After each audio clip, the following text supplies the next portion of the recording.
We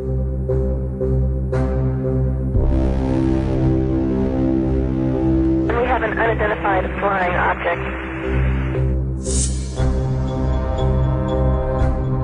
Researcher on a mission with Dr. J. Andy Elias. We have an unidentified flying object.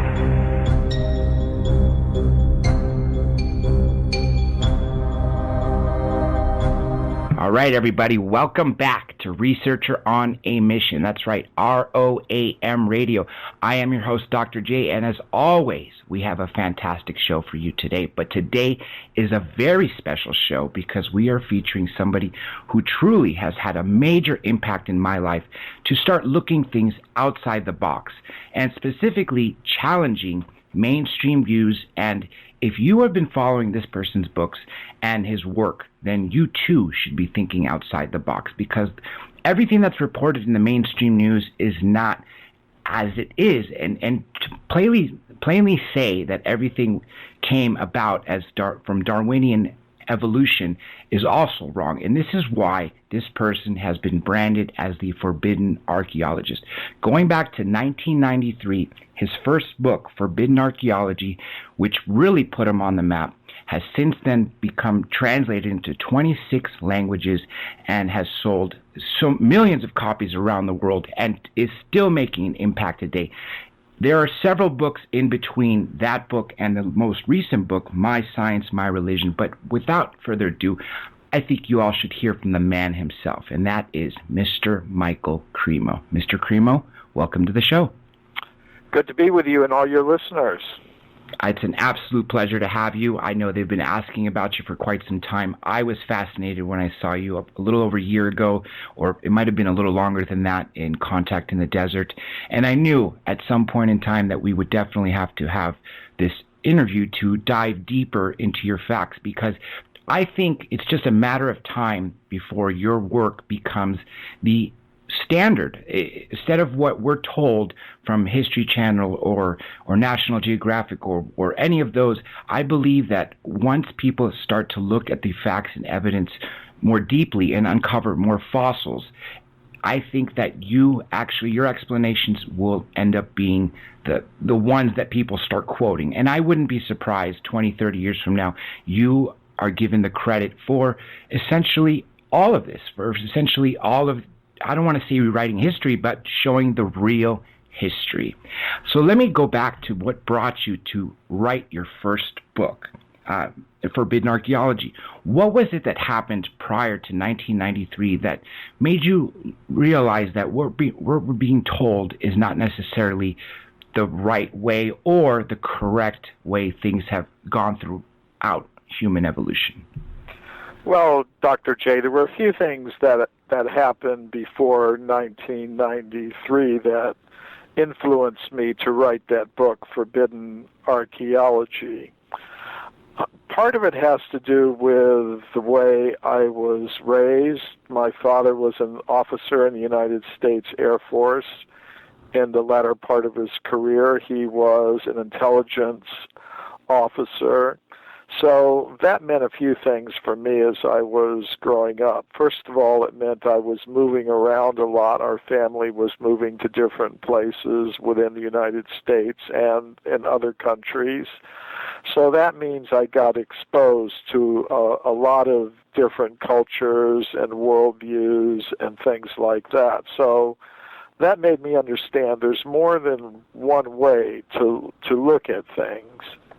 And the fact that my father was involved in the intelligence business also got me to understand there is such a thing as hidden knowledge that most people simply aren't aware of. So those were some influences on me as I was growing up. And as I said, I got exposed to a lot of different cultures and worldviews. And of course, as you're growing up, eventually you've got to make your own commitments, come up with your own worldview. So among the different worldviews that I was exposed to, the one that made the most sense to me was the spiritual worldview of the ancient culture of India. I became the disciple of a guru from India, and under his guidance I began studying the ancient Sanskrit writings of India, and that's where I encountered the idea of extreme human antiquity. Those ancient historical writings of India tell of vast cycles of time lasting many millions of years, and I learned that humans were present during all of those different vast cycles of time. It was something completely different than anything I had learned from my teachers in high school or university. There I was learning, well, human beings have been present for less than 200,000 years on this planet. Before that time, there were no human beings like us. There were only more primitive ape-like human ancestors that go under different names like Homo erectus and Australopithecus and so on. So in those ancient writings, I was hearing about things that completely contradicted what I had learned from my teachers in school. So I began to wonder, of course, well, what is the real truth? And that's what got me looking into archaeology and the history of archaeology, because if you look in the current textbooks of archaeology, you're only going to see the evidence that supports the now dominant Darwinian evolutionary explanation for human origins, which has human beings like us appearing fairly recently on Earth within the past 200,000 years. But I decided, okay, I'm not going to just stick to what's in the textbooks. I'm going to dig in to the original scientific reports published in the peer-reviewed scientific literature, not just at the textbooks. So when I did that, I found something very amazing. I did about 8 years of research into the whole history of archaeology, and not just in the English language. I have a reading knowledge of most of the major European languages like French, Italian, Spanish, and so on, German. And so I looked at reports from the past 2 centuries and all these different languages. And when I did that, I found that there were many reports of archaeologists and geologists and other earth scientists like paleontologists finding human bones, human artifacts, and human footprints that go much further back in time than 200,000 years ago. So that's what got me started into researching the topic that I call forbidden archaeology. I'm glad there's a few points I want to comment on that you said. I'm glad you realized, or you were one of the pioneers per se of using archaeology, which is our actual evidence of our humans' history, to decipher what our past has been. Because as you mentioned, the mainstream, I guess, evolution theory is that we Homo sapiens have only been around a short time, as you said, 200,000 years. Prior to us, we evolved from Homo erectus, Neanderthal, and there was another one that you stated. But as you mentioned, several different texts from multiple cultures that in some cases could not have even crossed paths. There would have been no possible way from something from South America to have contact with Egypt 10,000 years ago, or that's just one example of many. But the point I'm trying to get at is they all have a common theme, and it's not what we are told. And the common theme is that were given wisdom and society, or given a push to society by so-called sky people, depending on where you was told.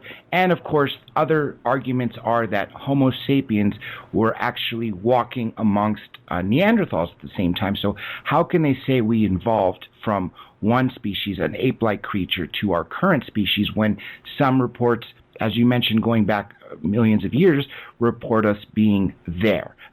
And that's to me is what blew my mind away, and I never accepted it at face value.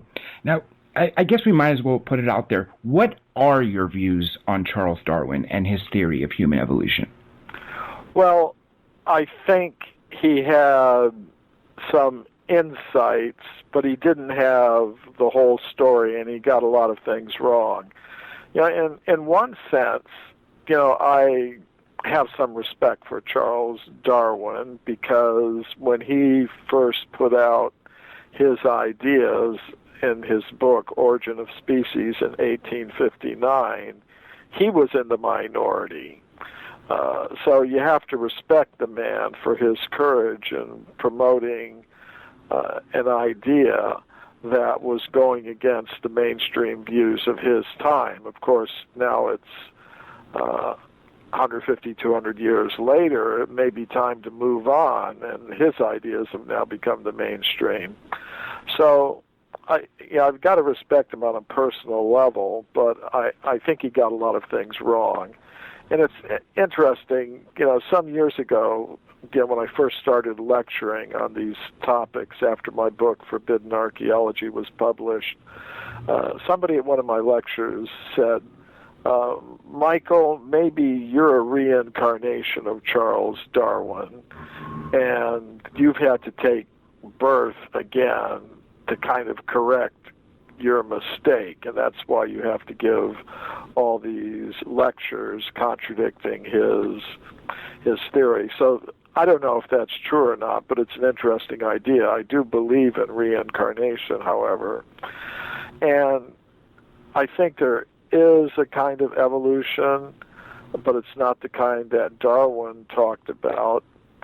And this is something that I talk about in a book that I wrote called Human Devolution, a Vedic alternative to Darwin's theory. I think there is an evolution of consciousness, an evolution of the soul through different kinds of bodies. Some bodies restrict consciousness more than others. For example, in the body of a tree, a conscious self would be very much restricted in its ability to move. In the body of an animal, the consciousness of a soul would be restricted in its intelligence and abilities. And in the human form, consciousness can be expressed to its fullest. And also it can become free from its contact with matter. So ultimately, I think there is, through the process of reincarnation, a kind of evolution of the conscious self or soul through different bodies until it reaches the human body, in which it has an opportunity to rise to what I call the level of pure consciousness and become free from the cycle of reincarnation. But I don't believe in the kind of evolution that Darwin was talking about, the evolution of one physical body from another. I don't think there's any really good evidence for that. I think, as you were suggesting, that the human form has always been available. There may have been forms of ape men, bodies of ape men, and bodies of apes and monkeys, but the human body, I think, has always been available for conscious selves in this material world to give them the full chance to express all of their innate capacities. And I think that is the real purpose of human life, to raise consciousness to the highest level possible. But, of course, if we just think we're just machines made of molecules, as most Darwinists believe, then there's not a real chance for that. There's a couple things I want to comment that you just said that are fascinating. First of all, people do need to get with the times, meaning that when new information comes forward, what was once accepted as fact, you have to factor in the new evidence. And therefore, even though Charles Darwin may have been on the right path per se then, obviously with everything that's come forward since, that's obsolete. But you're absolutely right. I also got to hand it to him because he was the minority. He was someone who was persecuted for his beliefs. But now flash forward to this day and age of the 21st century with so much more evidence pointing outside of his theories, I think we absolutely need to start taking those more seriously. The next thing I want to comment on is something you mentioned, which is extremely important, and I've noticed a lot of researchers, lecturers, and listeners the same are picking up on this, and that is consciousness. When scientists try to separate consciousness or spirituality from physical matter. So, for instance, if they're trying to study, like, say, SETI, and they want to study extraterrestrials, but when you try to separate the two, you can't, because I believe they're interrelated. And as you mentioned, when we're in our human form, we can reach the highest level of consciousness, as you coined the term pure consciousness. And it's known that we use such a small percentage of our brain. And I believe that if we used if we were able to access more of it through awakening our consciousness. Some people use meditation. There was a great new film, I don't know if you've seen it, Lucy, which basically essentially shows her using more brain power and what it can do. But I think consciousness is definitely the path that we need to start focusing on more, because there's so much unknown to it. Why did you recognize that consciousness is essentially what we should be paying attention to? Well, there are a few reasons for that. In one sense, I think we all have experiences. Now, you and I have a little bit of a difference of opinion. In one sense, I am a dualist. I do think consciousness, the conscious self, can exist apart from the body, apart from the brain. I think it has its own independent existence. I don't think that matter produces consciousness. Rather, consciousness has its own independent existence. It can come into association with matter, and it can remain in contact with matter, but it can also separate itself from matter. And some of the reasons for me thinking like that and feeling that that is the real truth have to do with experiences that I've had.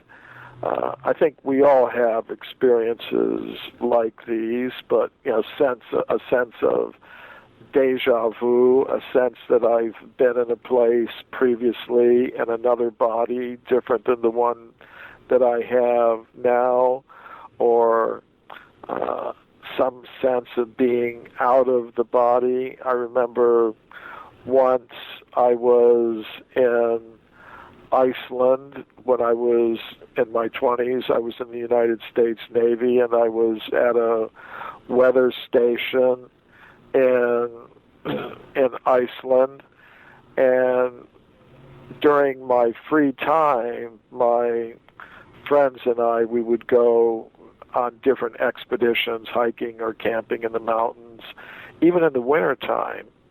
And one winter night, I was with some friends. We were camping in the mountains of Iceland in the middle of winter, and we decided to have a race up to the top of the nearest mountain. Now, these aren't big mountains like Mount Everest or a few thousand feet high, but we decided to do that, and we started going up the icy, snowy side of one of these mountains. And I was kind of winning the race, and I got up near the peak of this mountain, and I slipped, and I fell on my back, and I started going down the slope with my head pointed backwards. And I tried to stop myself, but the momentum was just too much, and I couldn't stop myself from going down the side of this mountain, and I was beginning to think, well, what's going to happen? My head's going to smash into some rock, it's going to break my skull open, or I'm going to go over some cliff, and that's going to be it. And at a certain point, I just realized it's not in my hands anymore, and I just kind of mentally let go. And when I did that, I experienced myself outside of my body, and it was like I could see myself going down the side of the mountain. And then I blacked out, and I woke up at the bottom. My friends were shaking me, and I had a kind of out-of-body experience. So it's things like that made me inclined to accept the idea that there is a conscious self that is the real me, that is different than the body that I'm in. And this idea was reinforced by the teachings of different ancient wisdom traditions that I've studied, especially the ancient Sanskrit text of India, like the Bhagavad Gita and the Mahabharata and the Puranas and things like that. They really deeply explain this idea. And after that, I began looking into scientific evidence that tends to support this idea that there's a conscious self that can exist apart from the body. And that got me into studies of medical investigations of near-death experiences, psychiatric studies of past life memories, and things like that. I should probably amend what I said earlier, meaning that, yes, I believe we use a small portion of our brain, and if we used more of it, we can access more things. But I think at the same time, when I meant consciousness, I believe that some people would call it a soul, others would call it a higher self, that it absolutely does go on once this physical body dies, that consciousness will survive and, as you say, reincarnate. And that's what I truly believe, that it isn't independent of our physical being. I just believe that our consciousness can be accessed more greatly if we were able to know how. But you mentioned a few other important points that I'm really glad they were going through my head, and you spoke about them right after. Some people would call it synchronicity. You mentioned your near-death experience where you were sliding down the mountain, and then, of course, having an out-of-body experience, and then some other people would also throw in remote viewing. All things possible when you can use your consciousness to its fullest extent. Can you go into that a little bit? How do you feel about remote viewing and possibly even telepathy, or some people would even go as far as say if we are capable of telekinesis? I accept the existence of all of those things, and I think we all have these abilities to a certain extent, but it's just like any other talent or ability, mathematical ability or musical ability. Some people have it more than others. We've all got a little bit of musical ability, but not everybody's on the level of a great musical composer like Mozart or Beethoven or someone like that. As far as remote viewing is concerned, I think that's also something that we all possess to some degree or another. Once I was speaking at a conference in Montreal, and one of the other speakers there was someone who had been involved in the remote viewing program that had been run by Stanford Research Institute for Agencies of the United States Government, intelligence agencies, back in the 1970s and 80s. This was Stefan Schwartz. I don't know if you've ever run into his work. Don't know about him, but I absolutely know about SRI, Stanford Research Institute. Right. So he was one of the researchers involved in these programs. And, he came to my lecture at the conference, and I came to his, and he had a workshop. And in the workshop, he was making this point that this remote viewing capacity is something that we all have to some extent or another. And there were about 100 of us in the workshop, and he was going to demonstrate this. So what he did was he selected 3 people from the group, told them to get in a car or a taxi, and go anywhere they wanted in the city of Montreal within a 15-minute driving radius.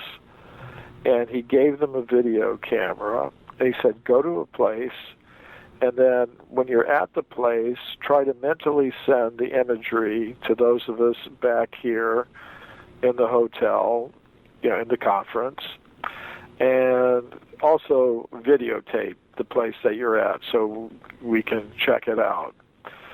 So the people left, and 15 minutes later, they had gotten wherever they were going to go, and we did an exercise that was guided by Stefan Schwartz.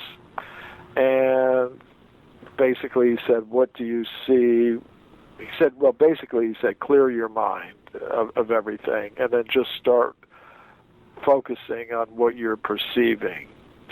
What do you see when you look up? What do you see when you look down? What do you see when you look to the right? What do you see when you look to the left? So on and so forth.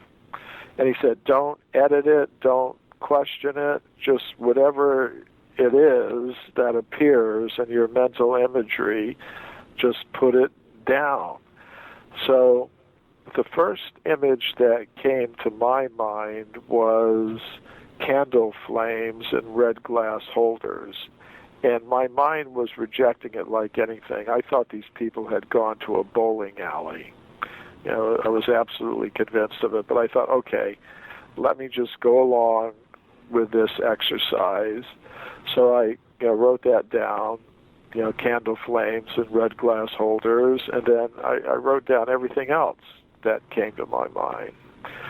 So then later, the people came back from where they were, and they put the videotape into a player, and the first image that came onto the screen was candle flames and red glass holders. They'd gone to a cathedral in Montreal, and I believe in this stuff, but I was amazed that I had been able to pick up on that,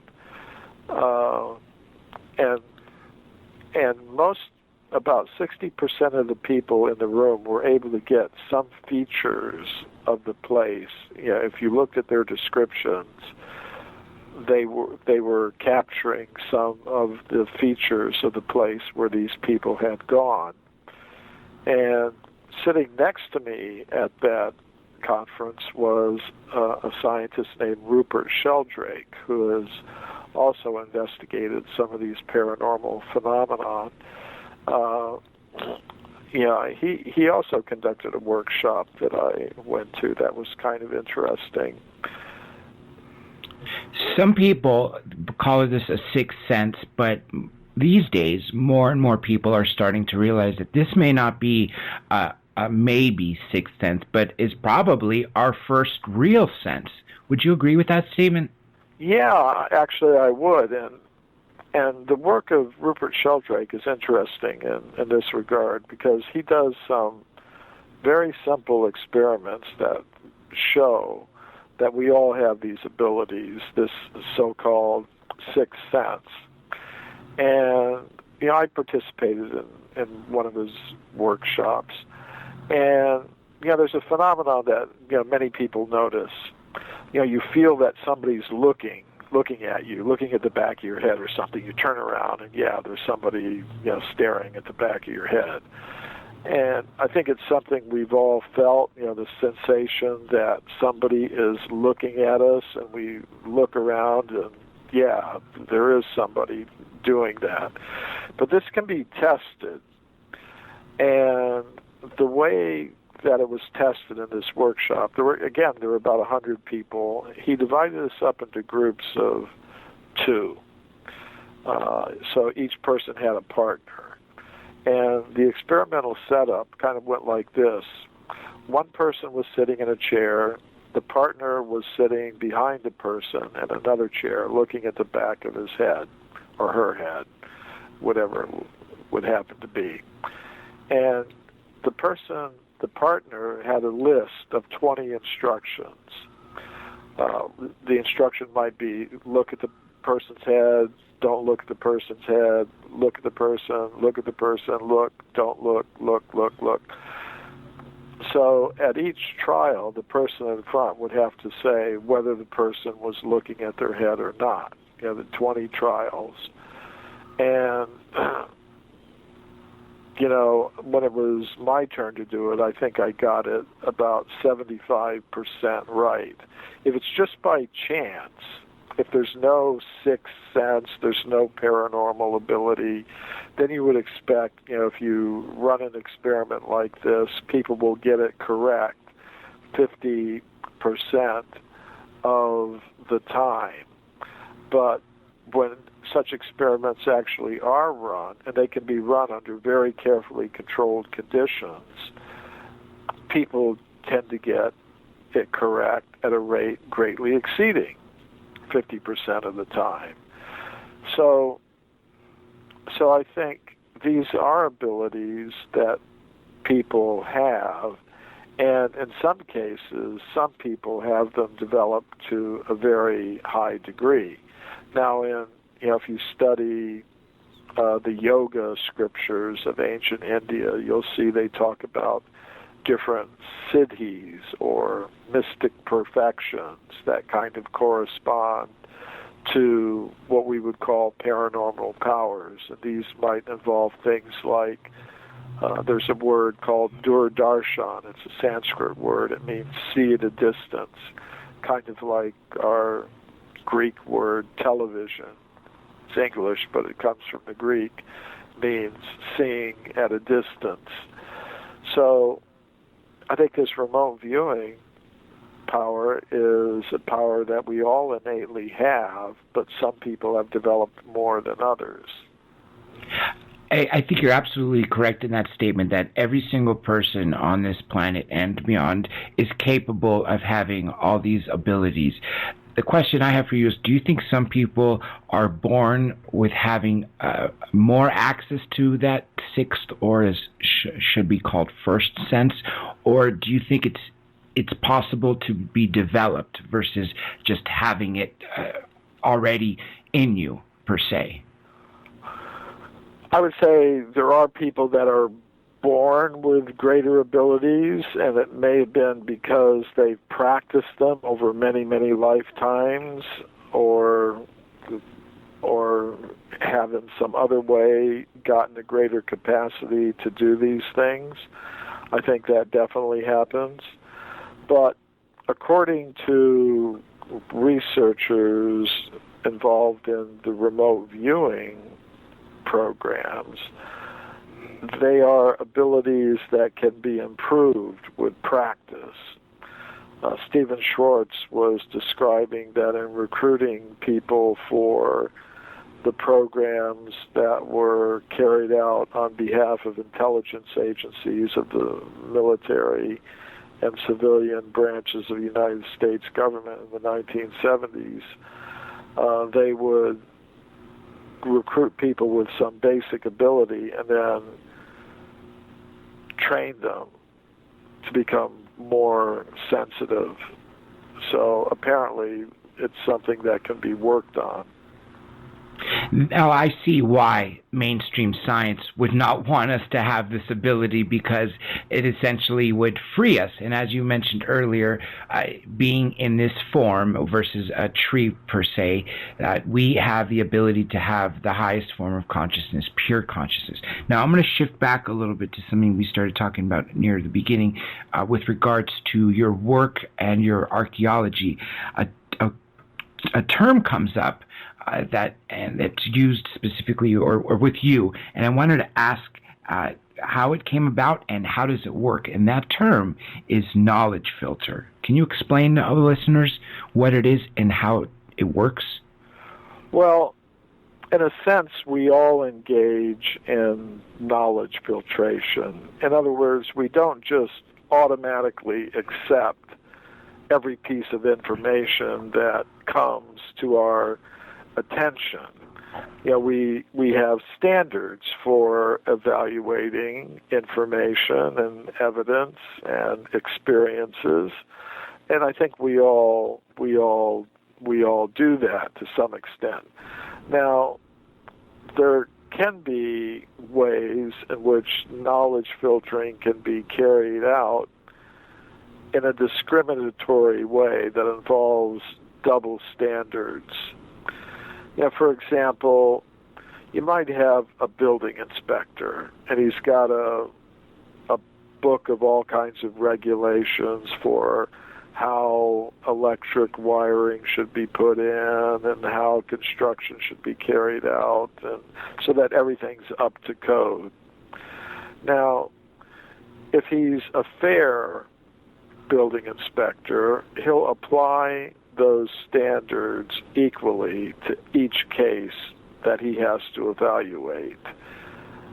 But if he's biased, he might decide, well, here's my friend, who I've got a business relationship with, and, so for him, I'm going to overlook things. I'm going to be very lenient. I'm not going to enforce all the codes on his building because he's my friend and business partner and whatever. And then this other guy who's our competitor or he's my rival or enemy, I'm going to enforce the codes on him just to the maximum extent possible and shut his building down. See what I mean? Yes. Now, something like that can happen in the world of science, where you have a dominant theory in the education system and scientific institutions, and the supporters of that dominant theory, if they encounter evidence that supports their theory, well, they just let it pass through their knowledge filter, no problem. But if there's evidence that radically contradicts their theory, then they'll ignore it, they'll forget it, they'll put it aside, they'll even attempt to actively suppress the evidence. So there's a kind of bad knowledge filtering that goes on, that operates in the world of science. And I've particularly focused on how it operates in the field of archaeology. So, if you have archaeological evidence that conforms to the dominant theories, well, it passes through the knowledge filter very easily. But if you've got something that radically contradicts it, some discovery of a human bone millions of years old, that contradicts the now dominant theories that humans like us only came into existence about 200,000 years ago. So this knowledge will be filtered out.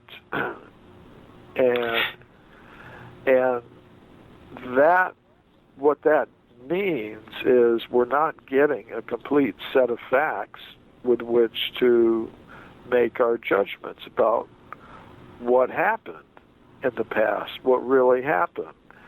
So there's a bad effect to this kind of knowledge filtration.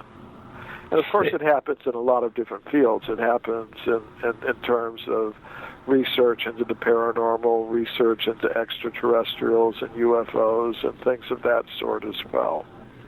I think it happens with everything, and it goes to basic human instinct. And one major thing I'd like to point out, which is exactly what you sort of implied to, is a theory is just that. It's a theory. If you have new evidence that either supports it or disproves the theory to turn it into a fact, then you can't just overlook it because it goes outside of your box of thinking, or it doesn't help your friend's theory who created it, or anything along the lines of that. Essentially, it's doing a disservice to any field by using that sort of filtering. Wouldn't you agree? Well, that's what I would say.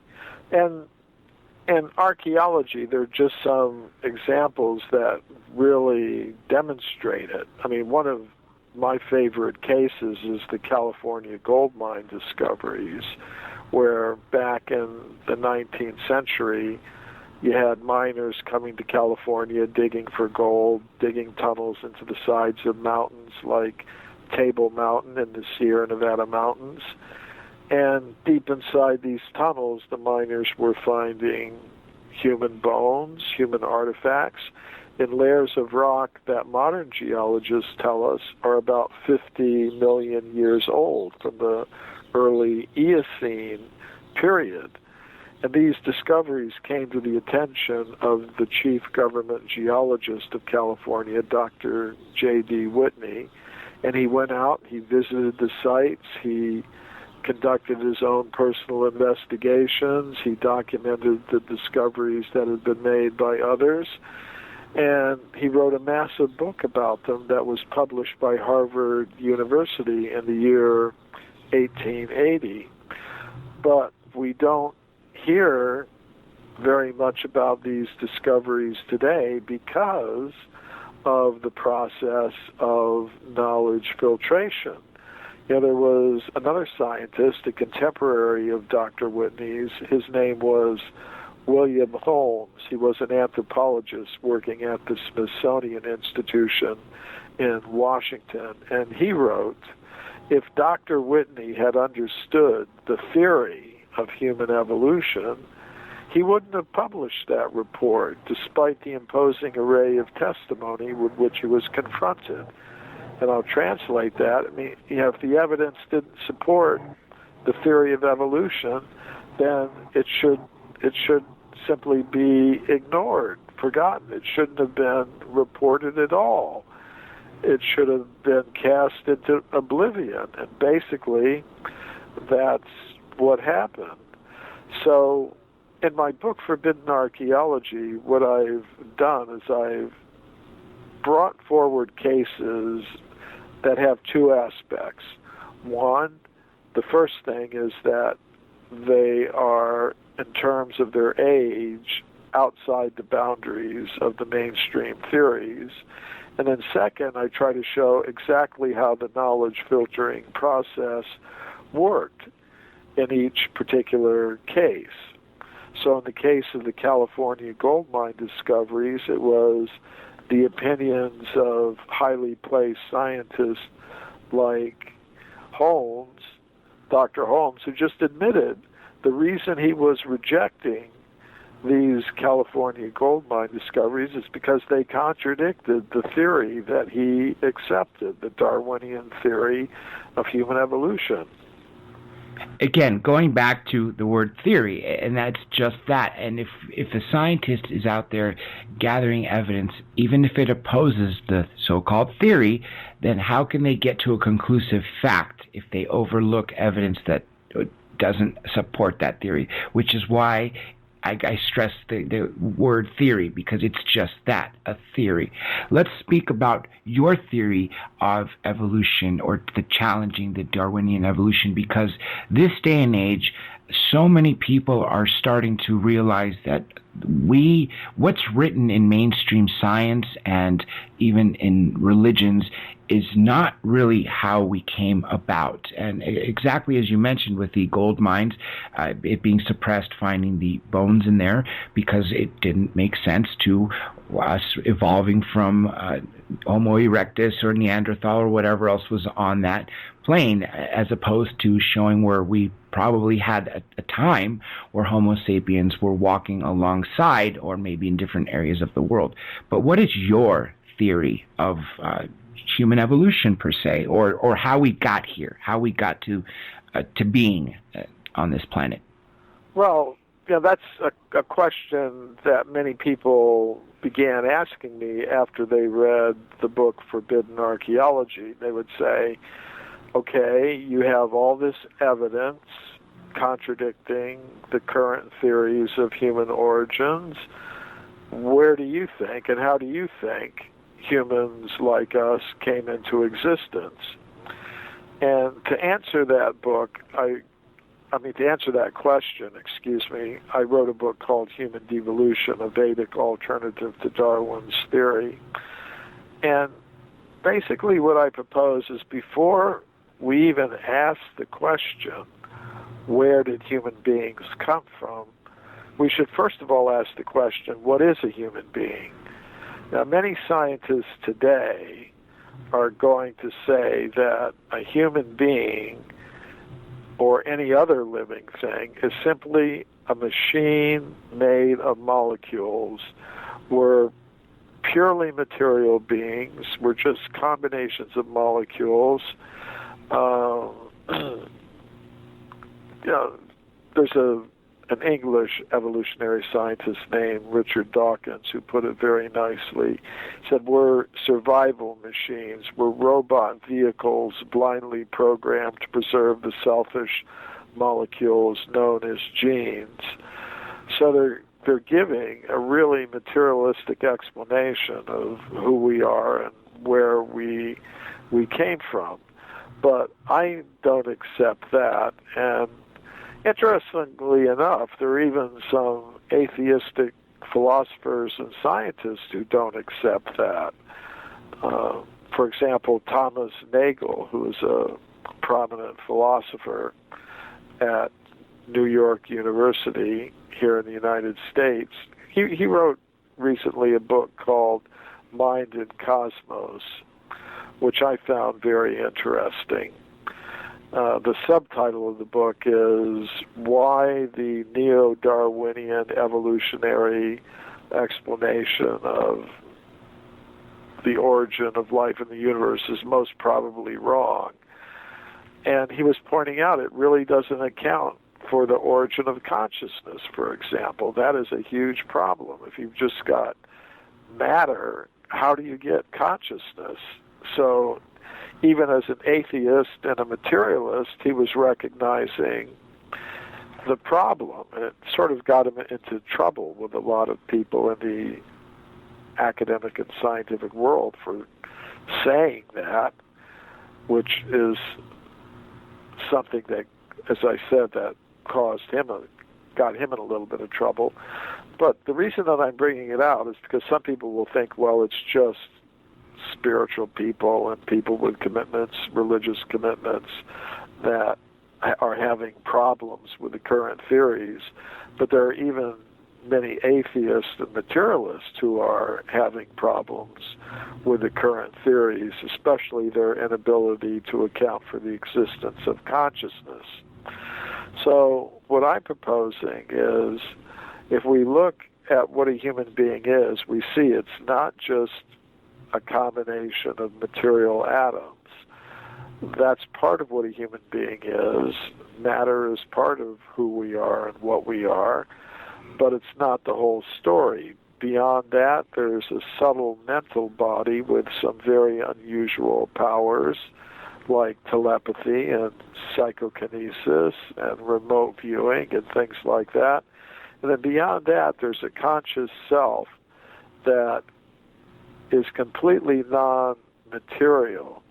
So a human being is made of matter, mind, and consciousness. And when I speak of mind and consciousness, I don't mean temporary byproducts of bioelectrical activity in the brain, as most scientists now believe.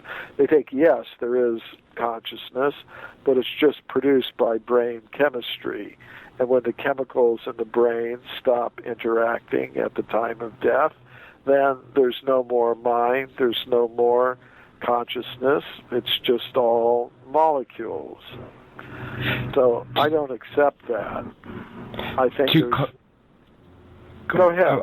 I was going to say, to call a human being just that, a bunch of molecules, is sort of ludicrous to me. And I heard an interesting analogy, and I was going to ask you what you think of this. Someone said, think of the body, including the brain, every organ, as an airplane, and your mind/consciousness, which you could separate, or if you really put together, that would be the airplane that drives the body. What do you think of that statement? I think that's a good way to look at it. There are a lot of different analogies, that we could use to look at the relationship between consciousness, the mind, and the body.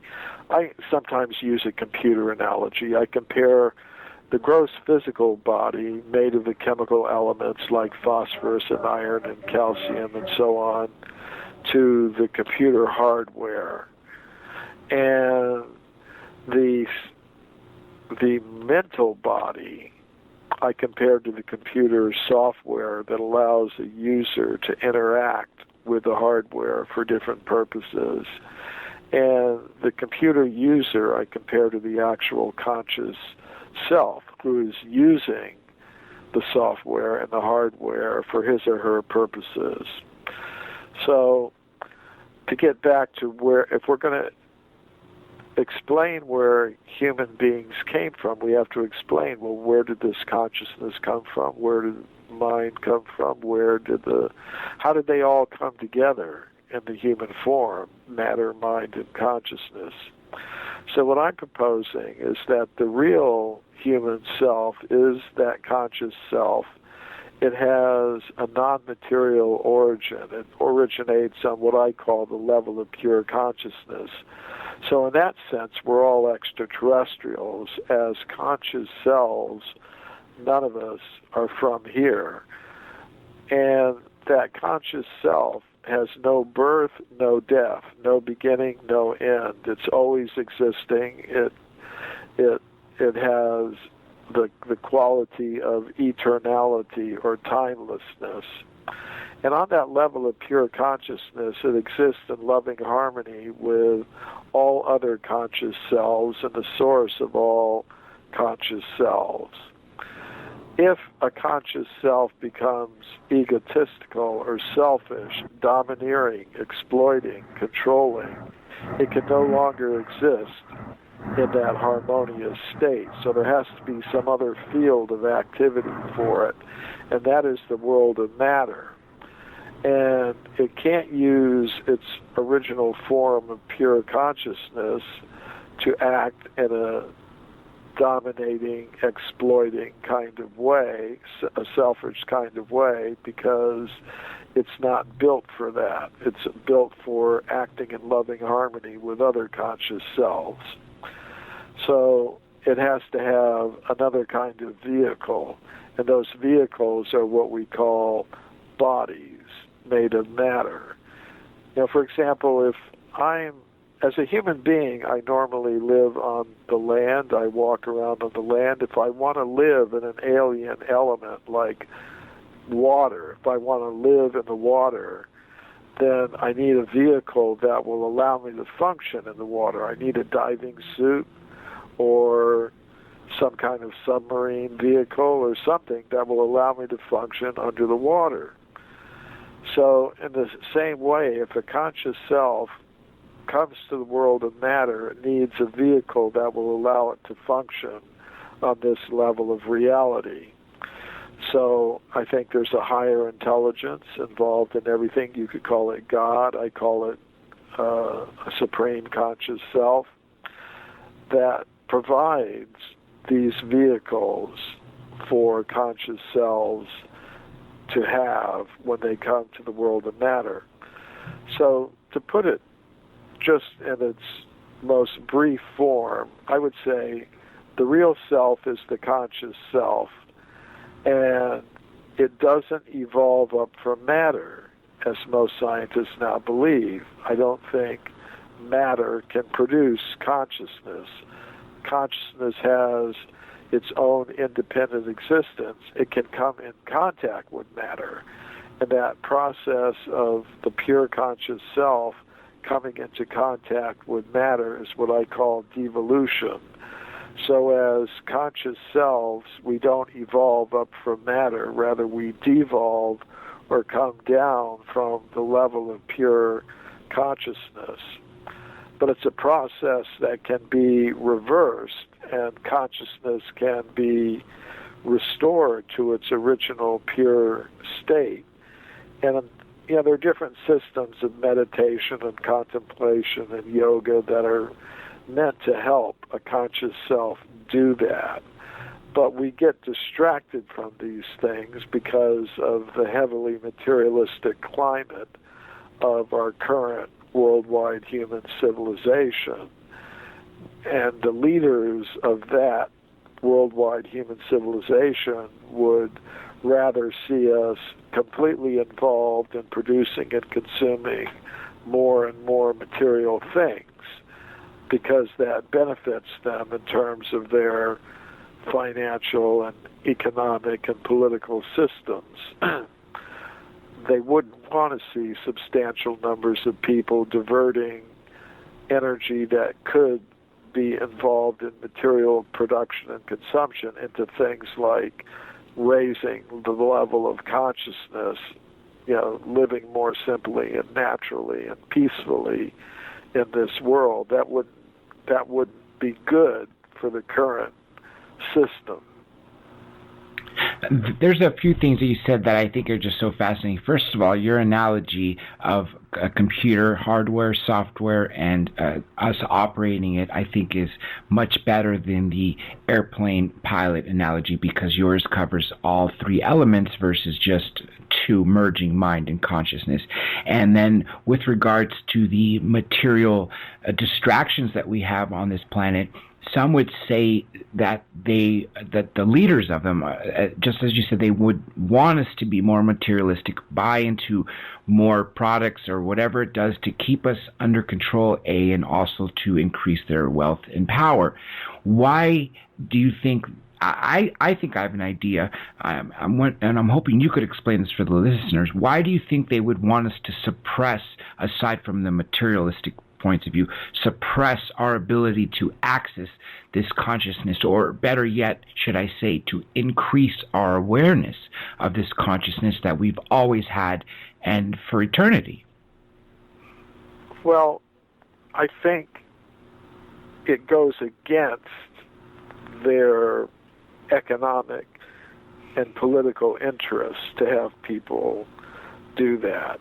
I mean, the basic trend of our society has been to monetize everything, monetize every human activity. It used to be that, well, you could think, okay, I'm working, but then I go home and I've got, my friends and my social activities, and that's personal. That's not monetized. It's not part of the economic and political system. But that's all been changing. I guess the great genius of entrepreneurs in the past couple of decades is they've been able to monetize people's social activities that used to be completely private. Your relationships with your friends and your family, they figured out how to monetize that. and how far it's going to go, whether they're going to be able to monetize your interior thoughts, we're just going to have to see. But things are kind of trending in that direction. And what that means is that practically everything that a person does now is somehow or other contributing to the financial and political power and interest of certain narrow groups who are in charge of all this. So it's really pretty amazing. But I think the reason why a lot of these alternative ideas are being so heavily resisted is because they tend to involve some spiritual principles, and they involve non-material concepts of the self that if people took really seriously would result in people trying to, instead of overproducing and over-consuming material things, people would be trying to figure out on a national and international level how to satisfy their material needs in the most simple, natural, and efficient way possible. And they would also be looking for ways to not divide themselves into different competing and warring groups. They would be looking to establish their unity on the level of consciousness. I'm a being of pure consciousness. You're a being of pure consciousness. On that level, we're all part of the same spiritual family. No need to divide ourselves into so many competing groups on the basis of race or nationality or religion even. That unfortunately happens from time to time. So I think there are powerful interests that want to keep people divided into groups, competing with each other for the maximum degree of exploitation of material resources that generate wealth that flows unfairly into the hands of a few at the expense of the many. Mr. Cremo, you hit some points that are honestly so fascinating, and to me, on point of what I've been paying attention to for years now. First of all, monetizing our thoughts. If you just Google something, then the next time you go on your computer or 5 minutes later you go onto another website, an ad's going to pop up of what you just searched. And I don't know if you know this, but Amazon recently has opened shipping hubs. So therefore, instead of having their mainstream or big warehouses where everything is shipped from, I think there's a handful of them across the country, now there's smaller ones in cities, and the reason is they use your past history of what you've ordered and your Google searches and everything else to essentially predict what you're going to buy. So they may not be on the direct level of reading our thoughts, but essentially that's a way of monetizing what we're doing. And I think that's a wrong way, because it kind of takes away a little bit of our privacy if you look at it from that point of view. Another thing that you mentioned that I think is really, really important is this primitive tribal warfare. Again, we are all brothers and sisters of consciousness. And I keep going back to a statement that everybody recalls this, by Ronald Reagan, made twice. Once at, I think, a high school graduation commencement ceremony, the second being at the UN, and that was if we were faced by an alien threat from above, wouldn't we all come together and forget our petty little differences and fight off this threat? And sometimes I'm wondering if that's what's needed for us to come together, or do we really have to wait for a threat or some sort of fear? Isn't there another way that everybody on Earth can recognize that we are all one? Well, I would hope so. I mean, but it's very difficult in the current climate. And I think this is part of the role that the dominance of the Darwinian theory of evolution and the education systems around the world and in the scientific institution. I think this is the role that it plays, because basically what that theory is telling us is we are machines made of matter in competition with each other for survival. So I think it's that mentality that is at least partially responsible for the intense levels of conflict that we see on all levels of human society. We see conflict among individuals, conflict among races, conflict among nations, conflict among classes, conflict among religions.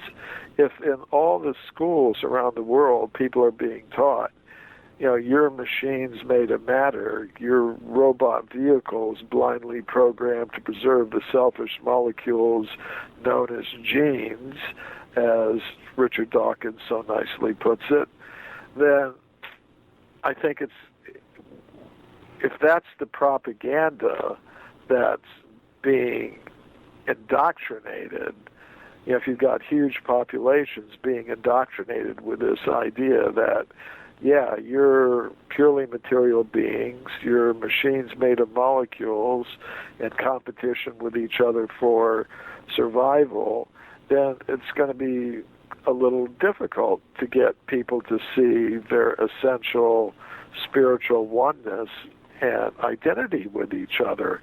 But that's the struggle that's always gone on since time began. I think there have always been two kinds of conscious selves in this material level of reality where we find ourselves at the present moment. There's one type of conscious self that's trying to get deeper and deeper into selfishness, conflict, domination, control, etc. And then there's another type of conscious self that's trying to understand, I'm a being of pure consciousness, all others are beings of pure consciousness, no need to divide ourselves up into so many competing groups, no need to put all of our human energy into ever-increasing material production and consumption. Let's try to find out how we can produce the material needs for all of us in the most simple, natural, and efficient way possible, so we can put most of our human energy into developing that resource of consciousness. So there are those two kinds of conscious selves. I think we can recognize them. Those that are going deeper and deeper into material identification, dividing themselves into competing groups, overproducing, overconsuming, destroying the planet in terms of the environment, causing more and more conflict in the world and more disparity between people, and those who are working in another way, to try to find out what is the path to unity and real human consciousness on this planet. I now that we were able to essentially define what humans are, and I wholeheartedly agree with you and disagree with the scientists that say we're nothing but matter, because I absolutely believe that our consciousness, or some would call it a soul, lives on for eternity. It never dies, never has died. It's always been there in one way, shape, or form, whether it's existed as another bipedal being on another planet, or as a plant or a fish somewhere. It keeps going and going. Now that we've defined that, let's talk about evolution now. Going back to Darwin's theory, what would your interpretation be of how we came about? And essentially the next thing that would be is, how are the mainstream scientists taken in this new information? Because as we know from this knowledge filtering, anything that's going to challenge the way they've been thinking for ever since Darwin's theory has been accepted is kind of sort of tossed out the window, which is sad.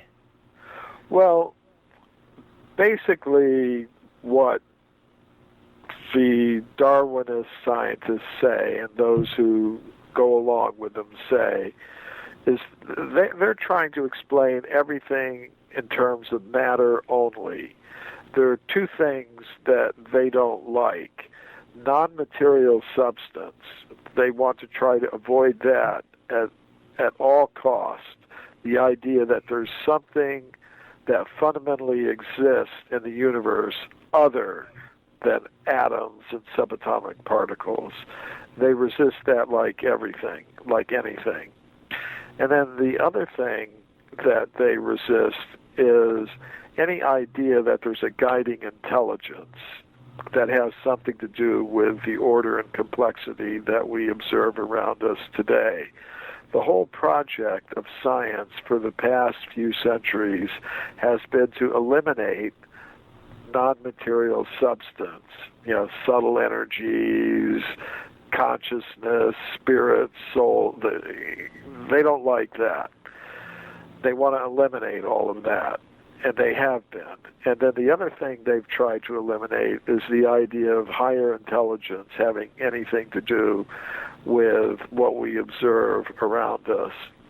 And Darwin's major contribution was to eliminate the need for higher intelligence to explain bodies of living things. The bodies of living things are extremely complex. They're more complex than the most amazing machines that humans can manufacture.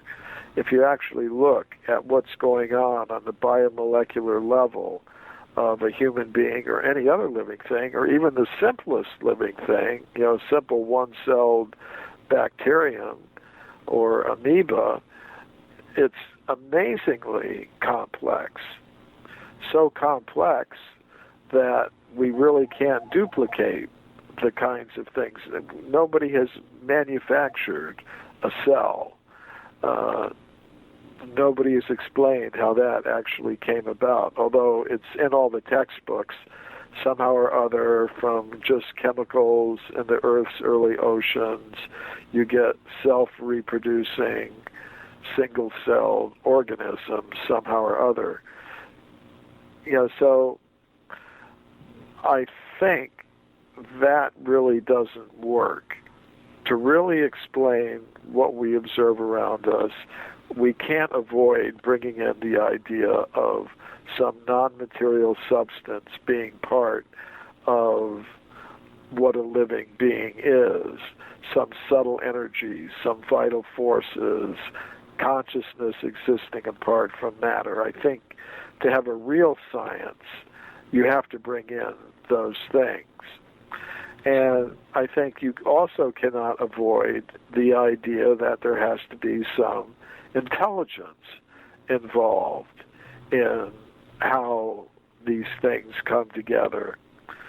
So, of course, these things are very much opposed by the current dominant materialistic scientific establishment. Of course, there are people who are proposing, there are scientists who are proposing intelligent design. There are scientists who are proposing the need for non-material substance, but they're being very much oppressed under the current climate. So, I don't know if that's exactly answering your question. It is, and you actually said exactly what I was saying initially in the beginning, that current scientists trying to separate matter from non-materialistic a substance such as consciousness or soul, I think is not going to get us anywhere. You have to study both, or the combination of them, or the interaction between the two, because if you just study matter, you're going to hit a brick wall. And I think that's why we don't have the understanding that we do have, or that we should be able to have. And it is pioneers such as yourself that are opening up the doors for others to take a look. And this is exactly the reason why I asked to interview you, because when I read your book, Forbidden Archaeology, you really got me going.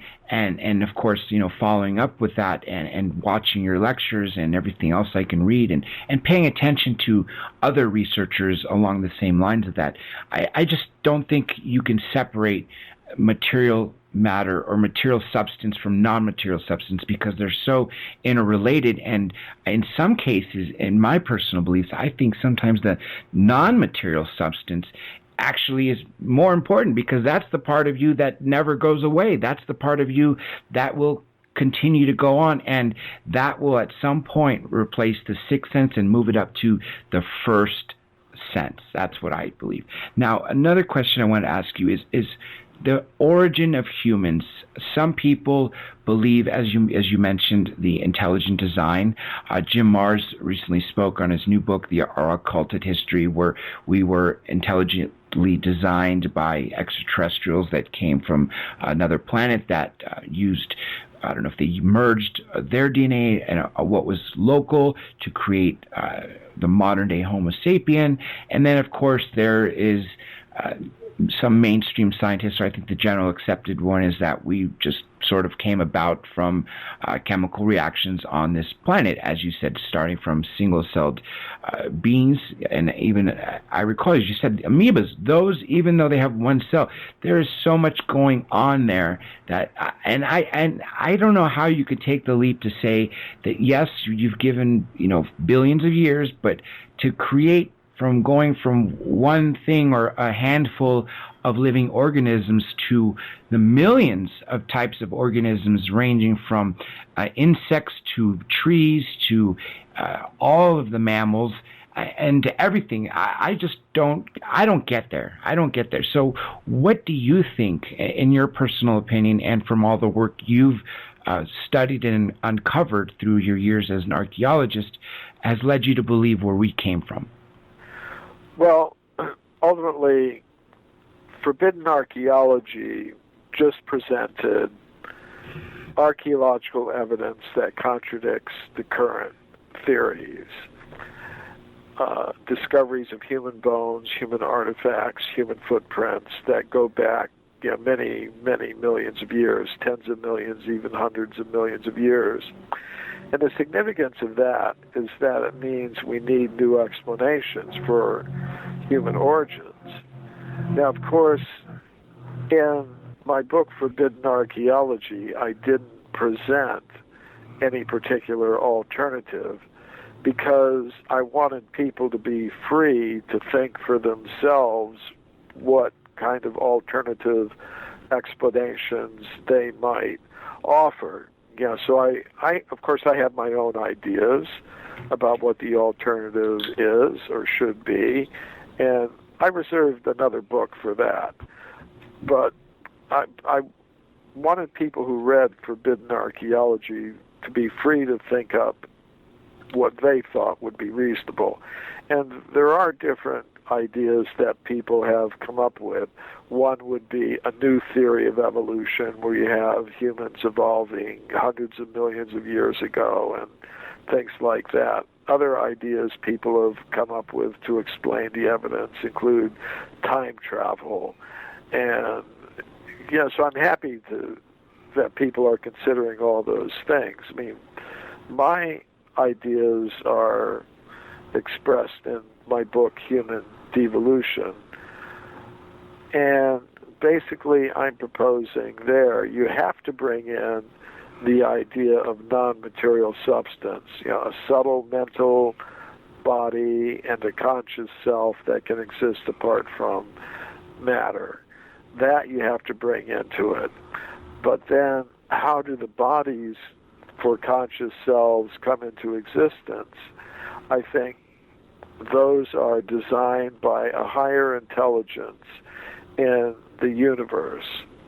Just like, say, an automobile manufacturing company, on the basis of their understanding of the needs of various kinds of people, they design and build a whole range of vehicles, not just one type of vehicle, but many types of vehicles. So I think there's a higher conscious intelligence in the universe that understands that when conscious selves come to the world of matter, they're going to need vehicles made of matter to allow them to function on this level of reality.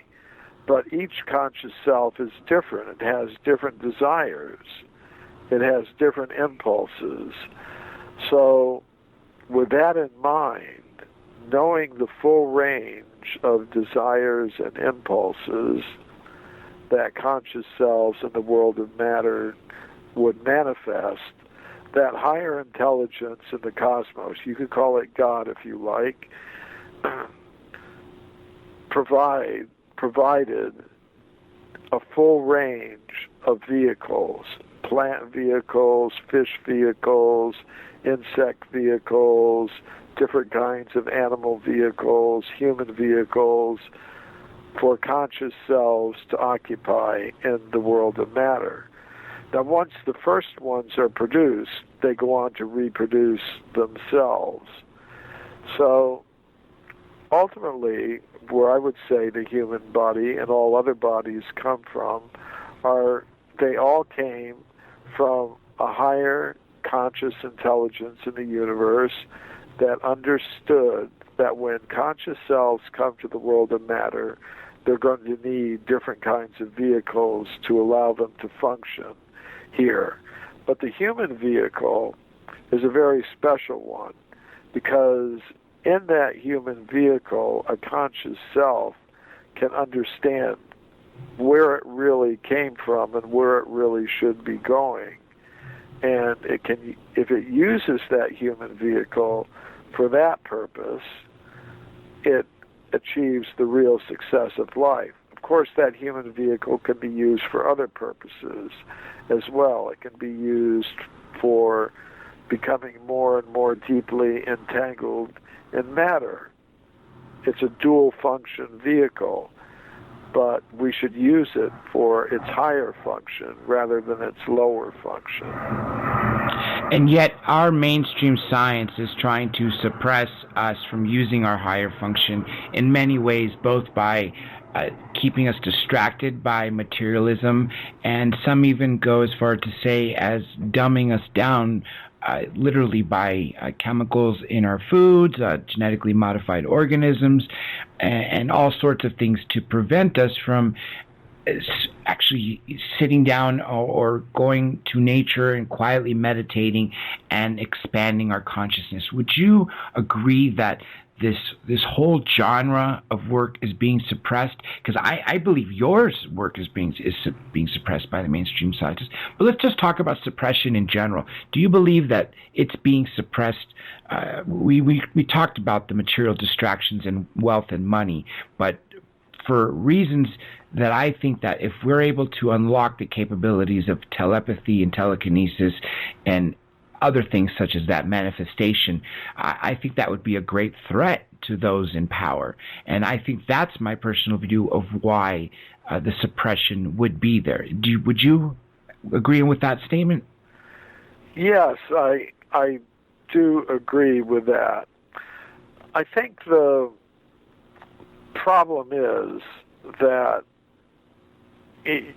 several centuries ago, certain decisions were made within the scientific community. Because if you go back 500 or 600 years ago, even in the Western world, in Europe, the scientific worldview incorporated subtle energies, different levels of and dimensions of reality, higher beings operating on the higher levels of reality, non-material substance in the form of a conscious self or soul. All these things were part of the worldview of modern science, or not modern, but pre-modern Western science. If you go back to the time of, even up to the time of Newton, which is only 300 years ago, Newton, the father of modern physics, was writing about alchemy and subtle energies and all kinds of things that are kind of excluded from the scientific textbooks today. But as I said, around that time, a few centuries ago, scientists decided they were going to concentrate on the gross material elements, the ones that are described in the periodic table of elements, iron and calcium and phosphorus, and they were only going to focus on discovering mathematically describable laws, and they wanted to know how to control and exploit these gross material elements. So that was productive for science in many ways. By concentrating on the mathematically describable interactions of the purely material elements, they were able to get a lot of control over it. They were able to develop technologies and weapons and consumer products. So the governments of the world liked that. They liked the ability of scientists to provide them with technologies, particularly military technologies. So the governments liked that very much. Now, there were also around 300 or 400 years ago, or 500 years ago, corporations forming. And these corporations, they were based on buying and selling different things. So when they discovered that scientists could provide them with things that they could sell and market to people, they liked that a lot. And then the people in general were also complicit. You know, you could say the military, the government, the corporations, but we were also part of this whole bargain. The general public got a lot of stuff it liked, you know, from this decision by material scientists by the scientific community to focus on the strictly material elements and their interactions. So basically, you've got a situation where the governments like it because they get weapons of mass destruction, atomic bombs, jet aircraft, you know, communications equipment. You know, they get all this stuff. The corporations like it because they get stuff they can sell to people. And another thing the scientific community was able to do was develop pharmaceuticals and medical techniques that drove out the medical systems that were based on the understanding of subtle energies and non-material substances. You know, so you get this whole system that's built up. Now, but you get it at the cost of not having a complete picture of reality. You get it at the expense of denying the real spiritual essence of living things. So you get environmental destruction, economic cycles of depressions and things like that, and you get a destroyed environment. So out of this focus on the purely material aspect of things by science, society gets a lot of so-called advancement, but at an extreme cost of denying the real essence of human life, dividing people up into competing groups, so many wars, and you get also class divisions and exploitation of the consumers and the ordinary people by those highly placed in the system and able to command most of the wealth. And you also get this succession of wars and conflicts. So there's a price for all this success.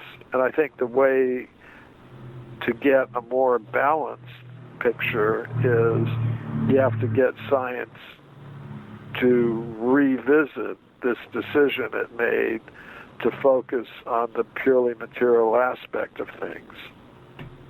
One key thing you said that triggered in my head right away is when you said Western countries or Westerners. There is such a dichotomy between Western and Eastern religions and cultures, and it seems to me that the Eastern society as a whole has essentially not let go of their past, what they were doing thousands of years ago with meditation, or, for instance, the Buddhists, which are more recent, not having material items as distractions and looking in within themselves, or healing themselves with subtle energies or other forces, as opposed to big pharmaceuticals like the Western countries. Why do you think there's such a dichotomy? Do you think it's, again, what you just said, because of these giant corporations and governments and pharmaceuticals and military that want to keep us away from what we actually access? Or is it just a coincidence that the Easterners were able to preserve all their knowledge, whereas we lost it as we came to the New World, per se? Well, I think that is partially true, but we have to keep in mind that what we call the West extended its influence over the entire world. You know, the British and the French and the Portuguese, they conquered India. They established their rule over China. The French established their rule over Indochina, Southeast Asia, many of the Buddhist countries. The Dutch and others established their dominance over Indonesia and that part of the world. You know, so you have, the Western culture and way of life established worldwide dominance. Now, even despite that, some of these cultures were able to preserve some of their values. But I would say even in the West, if you go back, a few centuries, you'll see that their picture of the world and the universe and the place of life within the universe was much like that of traditional spiritual cultures in other parts of the world. I think you were commenting in the very beginning of the show how a lot of the different ancient wisdom traditions have these similarities. I think the reason for that is they were all approaching the same spiritual realities from their own particular perspectives. Therefore, there's some underlying similarity between them, but also some cultural differences. You've been to several places. Like you said in the beginning, you spent 8 years in India, which led you on a spiritual journey and culminated in your first book. You're an archaeologist. You find artifacts or fossils, and you analyze them, look at them. Speaking specifically with forbidden archaeology, what is the best piece of evidence you found? And then I'm going to extend that question to ask you, post that book to now, what are some of the other most fascinating items or places or fossils that you've come across, pieces of evidence, to be broad? Well, in the case of forbidden archaeology, it wasn't necessarily one single case that impressed me as being, the best one, really. To me, the most significant thing was that there were hundreds of these cases. That's what really astonished me when I started. When I started doing the research for forbidden archaeology, I wasn't sure what I was really going to find. Thought I might encounter in my study of the history of archaeology a few interesting cases, and maybe I'd write a short article about it. Do 8 days of research and write 8 pages about it, and then go on to some other topic. But as I got into the research, one case just led to another, so that my 8 days of research turned into 8 weeks, turned into 8 months, turned into 8 years, ultimately. And my final report on my research, it went from 8 pages to 80 pages to over 800 pages. The book Forbidden Archaeology is over 900 pages long. So what really impressed me was not, one particular case, but the fact that there were hundreds of these cases that had been processed by this knowledge filter and therefore excluded, from today's textbooks. So that was what really astonished me. Of course, among those cases, I do have my favorites. I mentioned one of them on the show already, the California gold mine discoveries of human bones and human artifacts and layers of rock 50 million years old. I was also impressed by the case of the discoveries of Virginia Steen McIntyre, who was an American geologist who was called to date an archaeological site in Mexico. And, she got an age that was too old for the mainstream theorists to accept, so she really suffered from it. Her career was practically finished because of this.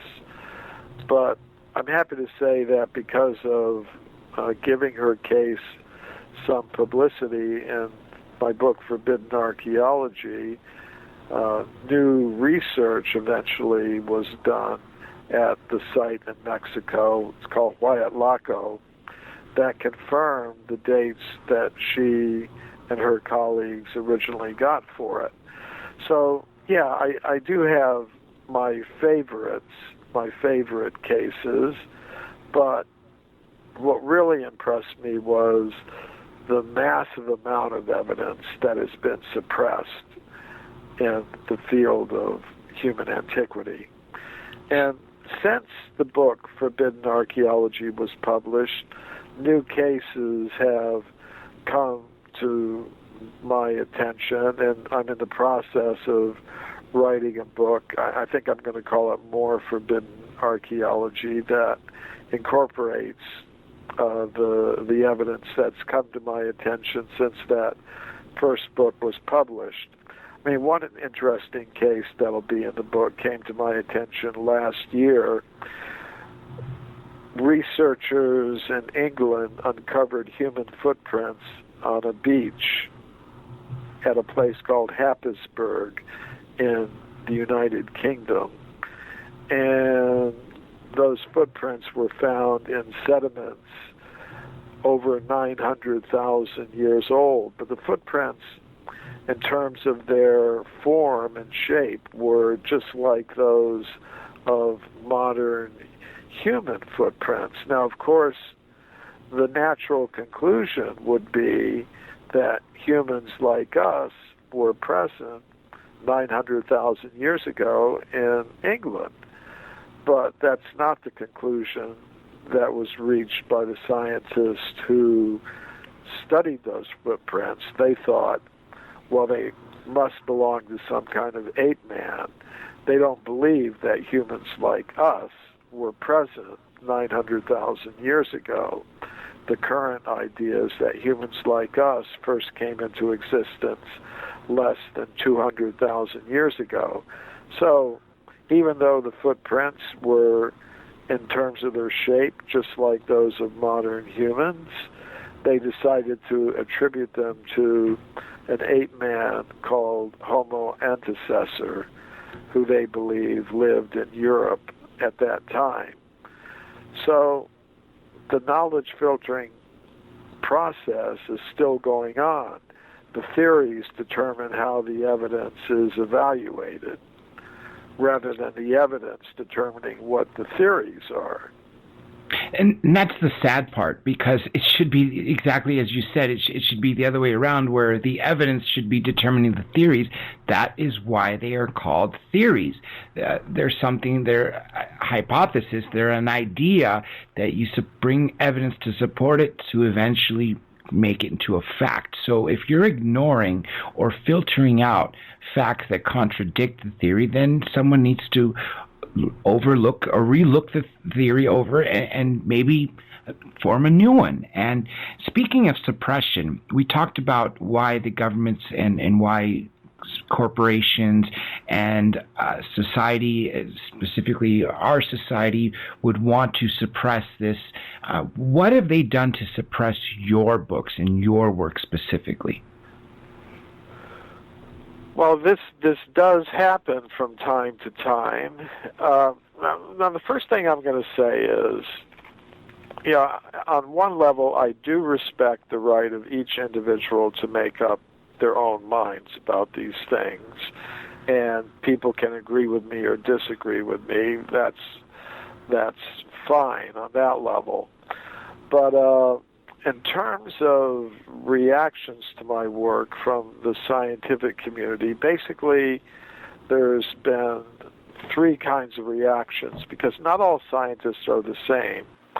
There's one group of scientists that I call the fundamentalist materialist, and they're very much opposed to what I do. They don't want to hear it. They don't want anyone else to hear it.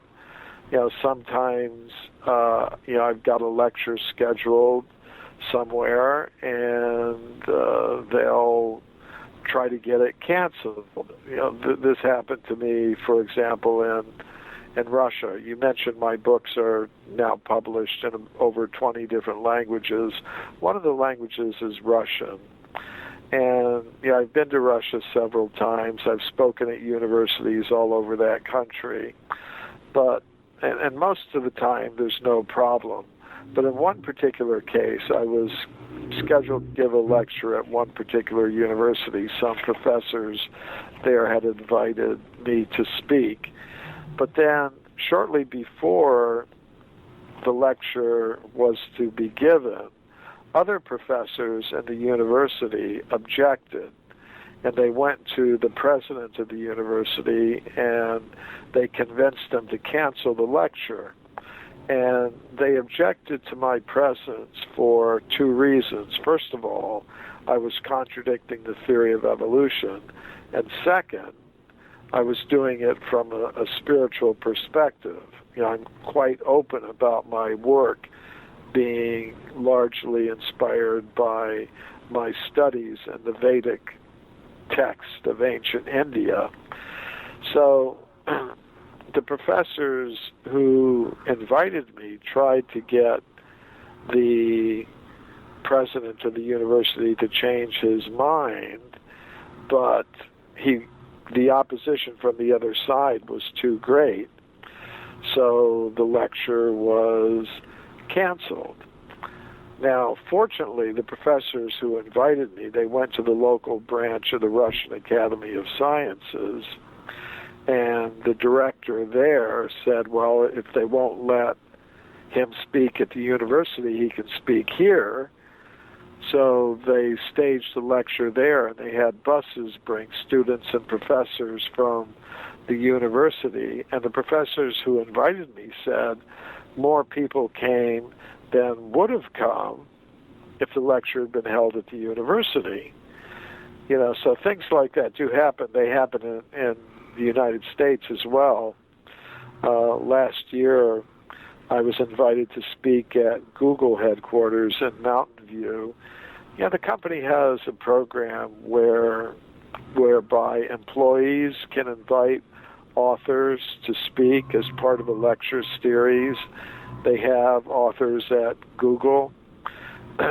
When I was invited, some of the employees of Google objected and tried to get the lecture canceled.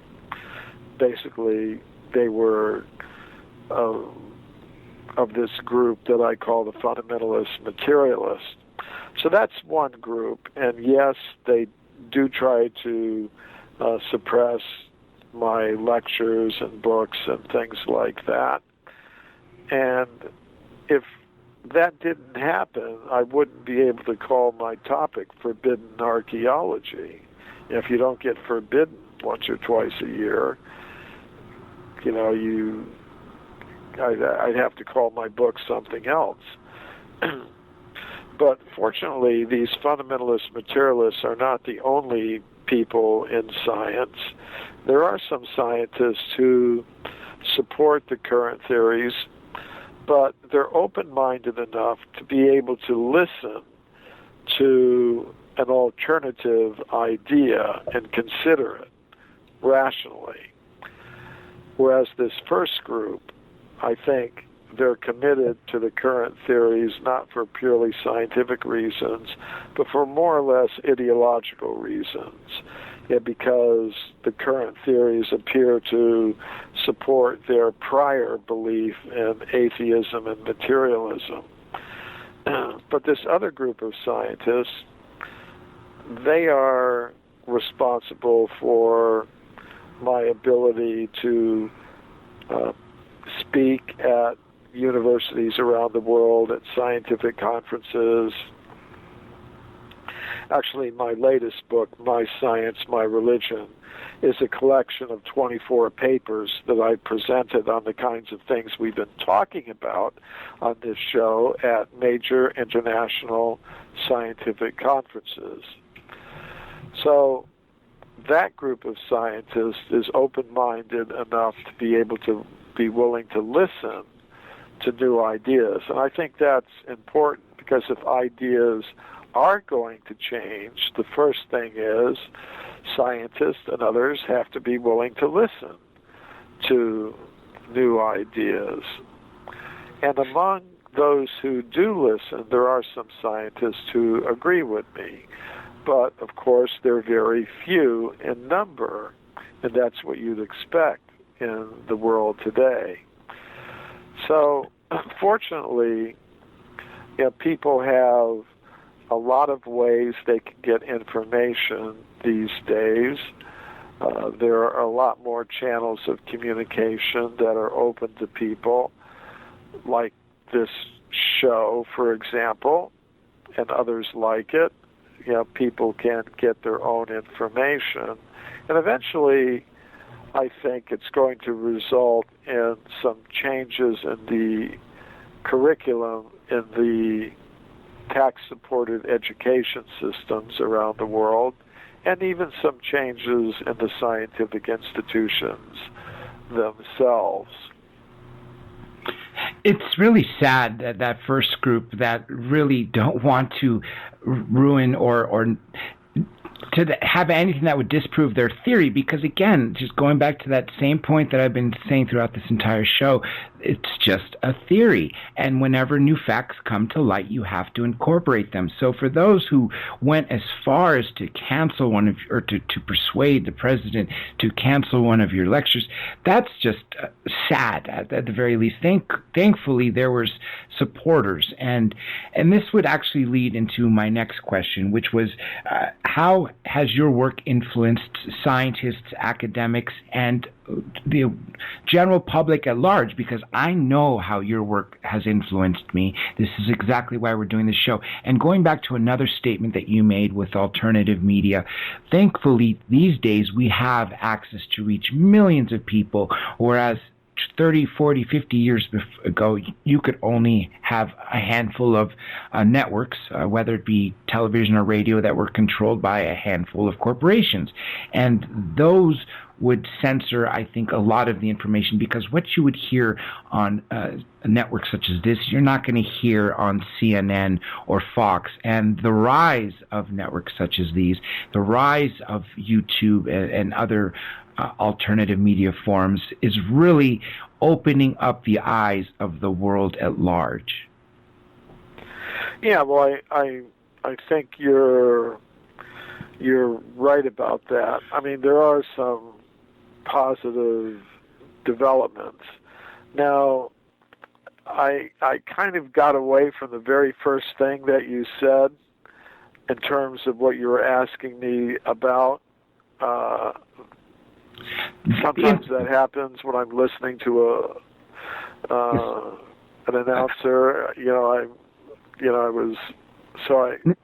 No problem at all. I was saying I know how your work has influenced me. How do you think it's how do you think it's influencing other scientists and other academics as well as the Well, world? I don't want to exaggerate, the kind of influence that I've had, but I think one way to judge it is to look at the kinds of invitations I've had to speak at scientific institutions like the Royal Institution in London, the Russian Academy of Sciences in Moscow, and others. So it does show that at least some scientists are interested in hearing alternative ideas, which is positive. Another way of judging the kind of influence that I've had is to look at the number of presentations I've been able to make at mainstream scientific conferences in archaeology, history of science, consciousness studies, and others. How these things work is that you have to make a proposal that gets evaluated by an academic committee. And I've had dozens of my proposals to present papers at mainstream academic scientific conferences be accepted, which means to me there are a certain number of open-minded scientists who are willing to allow alternative ideas like mine, for example, to be presented in the official forums of these scientific disciplines. Now that's something positive, and as I said a little bit earlier, a way for listeners to get some sense of that would be to look at my latest book, My Science, My Religion, which is a collection of 24 papers that I've presented on these topics at mainstream international scientific conferences. And some of those papers have been published in peer-reviewed scientific publications. Now, I think that shows there has been some influence of my work even within the mainstream scientific circles. I don't want to exaggerate it or give the impression that overwhelming numbers of people within these disciplines are agreeing with me. They're not. But at least some of them are willing to listen to alternative ideas. And I think that's something that can be built on in the future. Now, of course, among the general public, I would say the majority of the general public already agree with many of the things that I'm saying. There have been Gallup surveys done in the United States, for example, that show most of the American people do not agree with the Darwinian theory of evolution. Most of the people in America think that human beings have been around since the beginning of life on this planet. Most of the American people, for example, have had different kinds of paranormal experiences. And so I think most people already agree with the kinds of things that I'm saying. And I think this is really significant. You've got a scientific elite that is in control of the education system, but still, even though they've been in total control of the education system for 100 years or more, still most people have opinions and beliefs and convictions that contradict what they're saying. So I think that's not a very stable position for some kind of elite to be in, where although they're officially in control, most people disagree with them. So I think eventually people are going to try to see that the people who are in control of the education system more accurately reflect their own convictions and opinions about a lot of these questions. We only have a few minutes left, so I know I'm going to run out of time because I have so many more questions to ask you. So if it would be okay, at some point I would love to continue more on this. But let me get to a couple. First of all, you are not exaggerating when you're talking about your influence, because to have your work being published in peer-reviewed journals is as big as you can get in academics or for any of those involved in academia. So I definitely think it's a huge step. Another thing you mentioned is now in the 21st century, more people are challenging the Darwinian theory of evolution, our origins, and everything else that we have been fed as to be told as fact for the last 50, 100, 200 years or so on. And so I think now's the time when everything is ripe and everybody's minds are ripe to be opened up with this knowledge. So all the work you've been doing is doing nothing but fueling those people who want this knowledge. And they cannot overlook physical archaeology. When you find bones, for instance, in the California gold mines, or what you were talking about, Victoria Steen McIntyre, who found 900,000-year-old bones in Mexico, you can't overlook things like that. And that's why I think it's so fascinating, all the work you've done. Mr. Cremo, it has been such an honor to speak to you, and I wanted to give you the last minute or so to basically tell people what's next for you and where they can find you. The best place for people to find out about me and my work is my website, mcremo.com, mcremo.com. I also have a presence on Facebook and Twitter. As far as what's coming up for me, I'm going to be a speaker on a cruise to Alaska in June 2015. If people want information about that, they can go to spiritualcruise.com. And if they do decide to accompany me on that cruise, where I'll be speaking about my work, along with the work of other healers and psychics and researchers in alternative history, if they decide to come along, they could give me as their referral. That would be very much appreciated. I'm working on a new book called More Forbidden Archaeology. I guess that's... Well, Mr. Cremo, Michael Cremo, everybody, the forbidden archaeologist, definitely a pioneer, that's someone who's influenced me and is clearly influencing everybody else out there. I highly suggest you have an opportunity to go see Mr. Cremo speak, as I had the opportunity at Contact in the Desert. I don't know if it was 2013 or 2014. Point being is he's a fascinating man, and I truly hope you've all enjoyed this interview, and there will be more to come. Keep on, go to drjradiolive.com so you could see the schedule for future interviews as well as archives. This show will be there on YouTube in a matter of weeks, as well as all the other shows with Edgar Mitchell, Michael Dukakis, Laura, Linda Moulton Howe, and so many others, everybody. So again, this has been a fascinating time. And with that being said, this is Dr. J signing out.